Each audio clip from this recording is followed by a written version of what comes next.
Protein খাবার আমরা কেন খাবো বা মানবদেহে প্রোটিন কতটা উপকার। তো চলুন আজকের আমি এই ভিডিওর মাধ্যমে বিস্তারিত আলোচনা করব। আপনারা মন দিয়ে ভিডিওটা শুনুন ও দেখুন। মানবদেহের বৃদ্ধি, মেরামত এবং সামগ্রিক কার্যকারিতার জন্য প্রোটিন অত্যন্ত জরুরি, কারণ এটি হাড়, ত্বক এবং বিভিন্ন অঙ্গ টিস্যু তৈরি করে। এটি হরমোন এবং এনজাইম তৈরি করে, রোগ প্রতিরোধ ক্ষমতা বাড়ায় এবং রক্তে অক্সিজেন পরিবহন সহায়তা করে।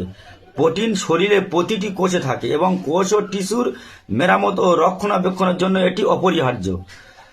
আঘাত বা অসুস্থতার পরে শরীরকে সুস্থ করতে প্রোটিন খাবার মানবদেহে গুরুত্বপূর্ণ ভূমিকা তৈরি করে এবং প্রোটিন খাবার বিভিন্ন ধরনের হরমোন এবং এনজাইম তৈরি করে, যা শরীরের বিক্রিয়া এবং বিপাকীয় প্রক্রিয়ার জন্য অনেক উপকার।